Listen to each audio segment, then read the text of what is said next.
اس شکست کا بدلہ وہ لینا چاہتے تھے. 70 بڑے بڑے سردار ان کے قتل ہو گئے تھے، جس میں ٹاپ آف دا لسٹ ابو جہل بھی مارا گیا تھا بدر کے اندر. مکے کا کوئی گھر ایسا نہیں بچا تھا جس میں کوئی میت نہ ہو. 1 سال انہوں نے پوری تیاری کی کہ ہم نے یہ بدلہ اتارنا ہے. 3 ہجری میں پھر وہ بدلہ اتارنے کے لیے پوری تیاری کے ساتھ 3000 کا لشکر لے کے آئے وہ. اور اس دفعہ وہ آتے ہوئے عورتوں اور بچوں کو بھی ساتھ لے کے آئے کہ اگر ہم بھاگنے لگے تو ہمیں اس چیز کا ڈر ہوگا کہ ہمارے بچے اور ہماری عورتیں مسلمانوں کے ہاتھ لگ جائیں گی، تو ہمیں اس غیرت کی وجہ سے جان تو ہم دے دیں گے لیکن ہم پیچھے نہیں ہٹیں گے. اور اس دفعہ ان کے لشکر میں حضرت خالد بن ولید بھی شامل تھے، جو غزوہ بدر میں شامل نہیں ہو سکے تھے کیونکہ ابو جہل نے انہیں پیچھے مکے کے اندر سردار کے نائب کے طور پہ چھوڑا. اور ابو جہل چونکہ اب مارا جا چکا تھا، اس دفعہ لشکر کی سربراہی جو ہے وہ ابو سفیان کے ذمہ آئی. اب یہ اللہ کا کرنا ہے کہ بعد میں حضرت ابو سفیان نے بھی، حضرت خالد بن ولید نے بھی، دونوں نے اسلام قبول کر لیا رضی اللہ عنہما وعلیہم السلام. تو لیکن اس وقت تک ظاہر ہے کہ اسلام دشمنی ان میں موجود تھی، بلکہ بدر کے اندر ہی صرف ابو جہل آیا. باقی جتنے جنگیں مشرکین عرب کے ساتھ مسلمانوں کی ہوئی ہیں، ایک غزوہ حنین کو چھوڑ دیں آپ، باقی سب میں لیڈر جو ہے وہ کفار کی طرف سے ابو سفیان ہی تھا. چاہے وہ احد ہو، چاہے خندق ہو، یا صلح حدیبیہ والا ایشو ہو. تو اب وہ بدلہ لینے کے لیے آ رہے تھے. اب مسلمانوں میں یہاں پہ مشورہ شروع ہو گیا. اب نبی صلی اللہ علیہ وآلہ وسلم کی ذاتی خواہش یہی تھی کہ ہمیں مدینے کے اندر رہ کے نہ مدینے کا دفاع کرنا چاہیے، جس طرح کے بعد میں غزوہ خندق کے موقع پر کیا. چونکہ میثاق مدینہ بھی یہودیوں سے ہوا تھا تو ہمیں ایک عددی برتری بھی حاصل ہو جائے گی کہ مدینے پہ اگر مشرکین عرب نے حملہ کیا تو یہودی بھی ہمارے ساتھ مل کر ہمارا ساتھ دیں گے، کیونکہ وہ معاہدے کے اندر تو بندھے ہوئے تھے. اور اگر ہم باہر نکلتے ہیں تو پھر ہمیں یہ مدد حاصل نہیں ہوگی. لیکن جو لوگ غزوہ بدر کے بعد انصار مدینہ نوجوان لڑکے مسلمان ہوئے تھے، وہ تو ابھی اس شہادت کے جذبے کے ساتھ سرشار تھے. وہ کہتے ہیں جی ہم نے کیوں اندر رہنا ہے، ہم نے تو باہر نکل کے لڑیں گے ایسی کی تیسی ان کافروں کی، ہم تو جان دینے کے لیے تیار ہیں. تو نبی صلی اللہ علیہ وآلہ وسلم نے کثرت رائے کی وجہ سے یہی فیصلہ کیا کہ ٹھیک ہے، اب اگر یہ اکثریت کا یہی فیصلہ ہے تو ٹھیک ہے، میں اسی کو مانتا ہوں. اسلام میں یعنی اس اعتبار سے حلال کے دائرے میں تو جمہوریت ہی دیکھی جائے گی، حلال کے دائرے میں. حرام کے معاملے میں دیکھا جائے گا اللہ کا حکم ہے. تو اب یہ دونوں حلال تھے، یا مکے کے مدینے کے اندر رہ کے دفاع کرتے یا باہر. تو اب اکثریت کی رائے تھی باہر، تو آپ نے فرمایا ٹھیک ہے. بہرحال یہ اب پہلا موقع تھا کہ نبی علیہ السلام اپنے گھر سے زرہ پہن کے نکلے. تو یعنی صحابہ کو یہ پتہ چل گیا کہ یہ معاملہ کوئی زیادہ سخت ہونے والا ہے. آپ نے یعنی خود بھی پہنا، وہ جو سر پہ وہ لوہے کی ٹوپی پہنی جاتی ہے.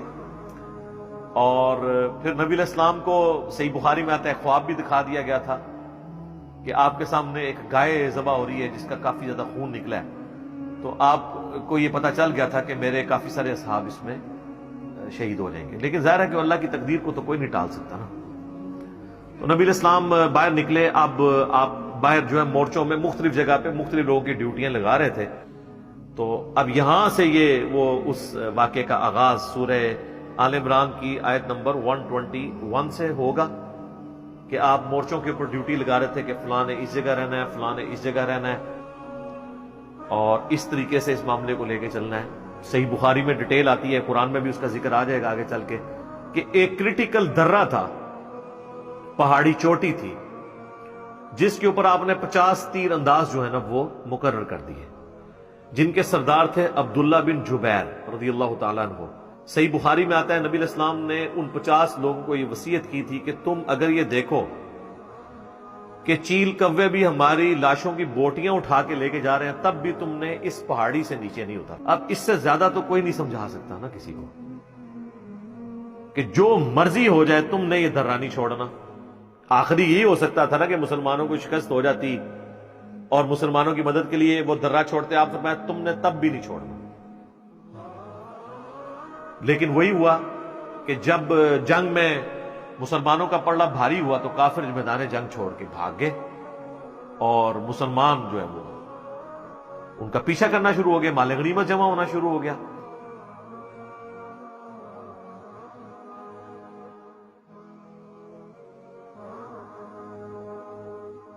قرآن میں بھی اس کا ذکر آئے گا، بخاری میں ڈیٹیل کے ساتھ موجود ہے۔ تو وہ جو 50 تیر انداز تھے نا، انہوں نے وہ پہاڑی جو چوٹی تھی، وہ آج بھی آپ غزوہ احد کے شہداء کا جو قبرستان ہے اس کے پاس وہ آج بھی درہ موجود ہے۔ وہ پہاڑی چوٹی جو ہے چھوٹی سی، اس پہ میں خود بھی چڑھا ہوں، آپ چڑھ سکتے ہیں، اتنی اونچی نہیں ہے، وہ انہوں نے چھوڑ دی ہے۔ اگرچہ جو ان کے لیڈر تھے عبداللہ ابن جبیر، وہ چیختے رہے کہ اللہ کے نبی نے منع کیا تھا، صرف 15 بندے اس کے ساتھ رہے، باقی 35 لوگ جو ہے مال غنیمت جمع کرنا شروع ہو گئے۔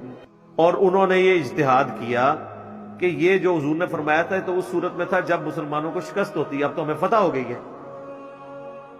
یعنی اپنی طرف سے اجتہاد کر لیا، حالانکہ حضور نے فرمایا تھا میرے حکم کا انتظار کرنا ہے۔ اس سے پتہ چلا کہ اجتہاد اگر صحابہ بھی کریں اور وہ کتاب و سنت سے ٹکرائے تو اس کی کوئی اہمیت نہیں ہے، تو بابے تو اپنے بوجھ سنبھال کے رکھو، تو بزرگ بھی بوجھ سنبھال کے رکھو۔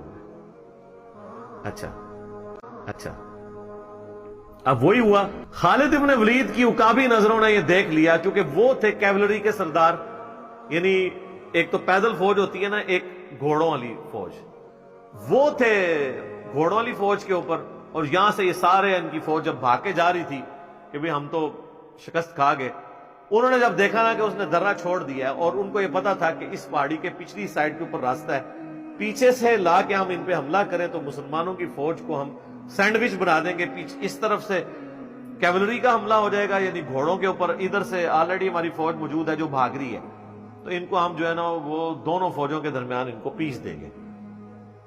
بس وہی ہوا، خالد بن ولید نے آ کے نا اس پہاڑی کے پیچھے سے حملہ کیا۔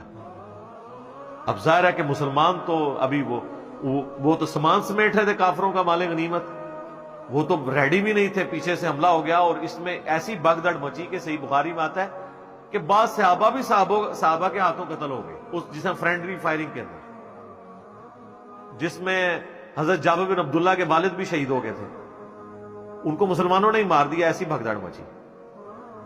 اور اس کا ایفیکٹ ہوا کہ حضرت حمزہ بھی شہید ہو گئے جو کہ آرمی چیف تھے مسلمانوں کے۔ ہند جو ابو سفیان کی بیوی تھی، چونکہ غزوہ بدر میں ابو سفیان کی بیوی کا بھائی اور اس کا باپ عتبہ بن ربیعہ اور بھائی اس کا ولید بن عتبہ، یہ سب لوگ، اور چچا، یہ سب لوگ مرے ہوئے تھے، تو اس نے وہ کلیجہ چبایا اور مسلح کیا لاش کا،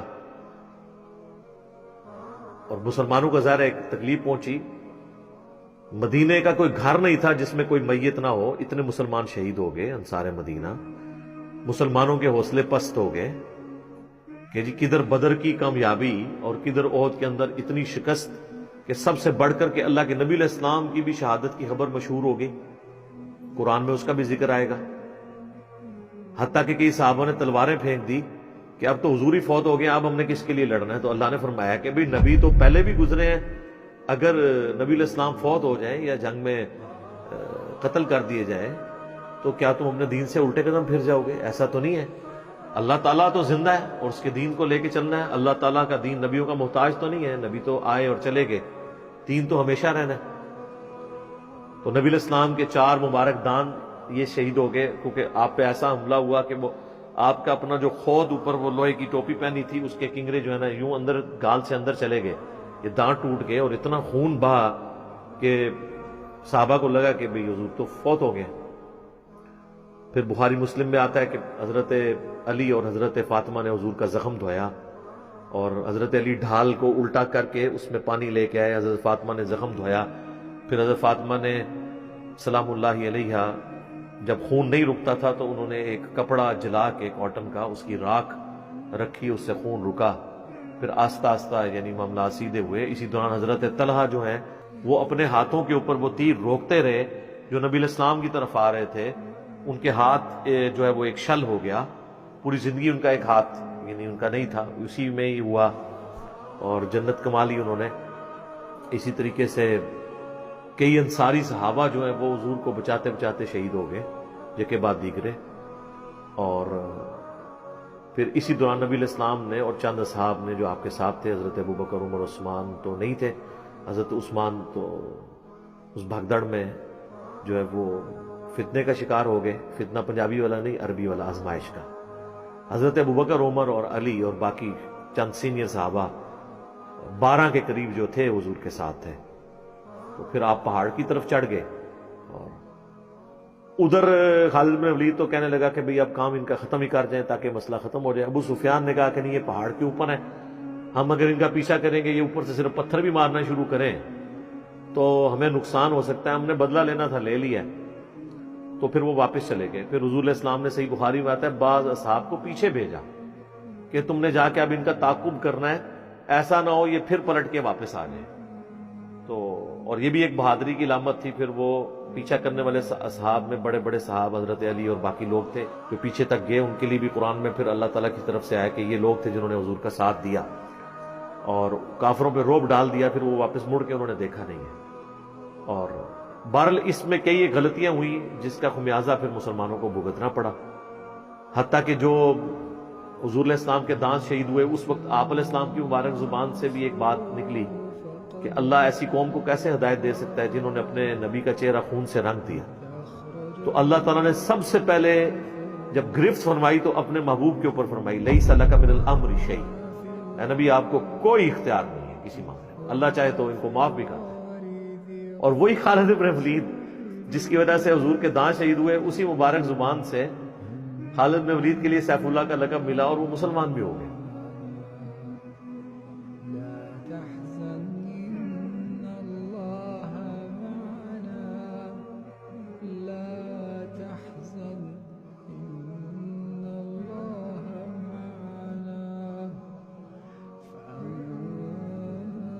تو یہ غزوہ احد کی یہ کمنٹری ایک قرآن حکیم میں بڑا انٹرسٹنگ ٹاپک ہے اس وقت کے حالات و واقعات کو سمجھنے کے لیے. اور پھر اس کی روشنی میں آج کے مسلمانوں کو بھی دیکھنے کی ضرورت ہے کہ وہ کہاں پہ کھڑے ہیں.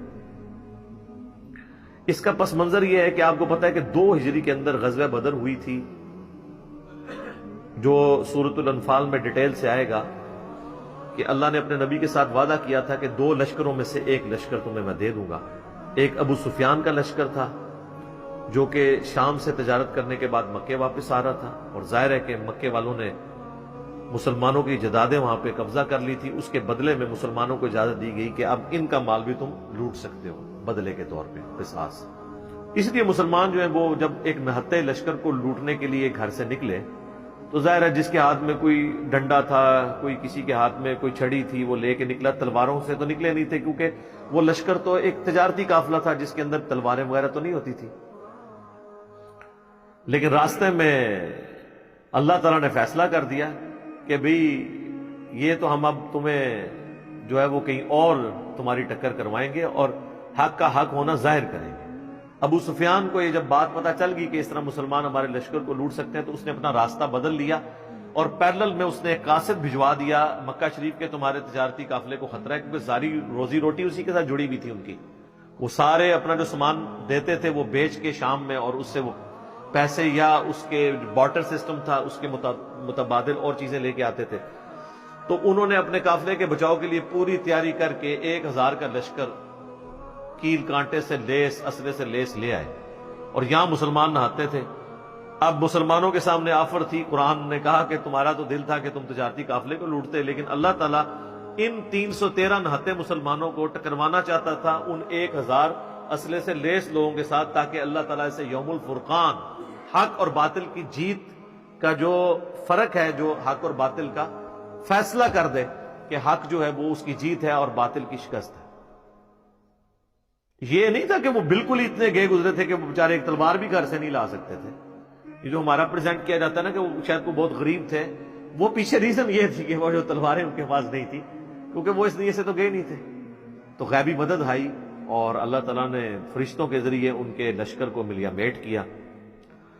اب اس چیز کا غصہ ان کے اندر موجود تھا کیونکہ عرب کے لوگ اتنے جنگجو اور قریش کے لوگ جنگجو، اور پھر ان کی ایک عزت، پورے عرب میں ان کا قافلہ کوئی لوٹتا نہیں تھا کہ یہ کعبے کے متولی ہیں، گدی نشین ہیں، خانقاہ نشین ہیں، اور مختلف قبائل کے بت بھی خانہ کعبے میں رکھے ہوتے تھے. ان کو یہ بھی ڈر ہوتا تھا کہ اگر ہم نے ان کا قافلہ لوٹا تو یہ ہمارے بت اٹھا کے ہمارے خداؤں کو، بزرگان دین کو اٹھا کے باہر پھینک دیں گے، تو ہمارے بزرگوں کی یہ توہین کر دیں گے. تو وہ اس ڈر سے قافلے نہیں تھے قریش کے لوٹے جاتے. یعنی یہ شاہی خاندان تھا پورے عرب کے اندر.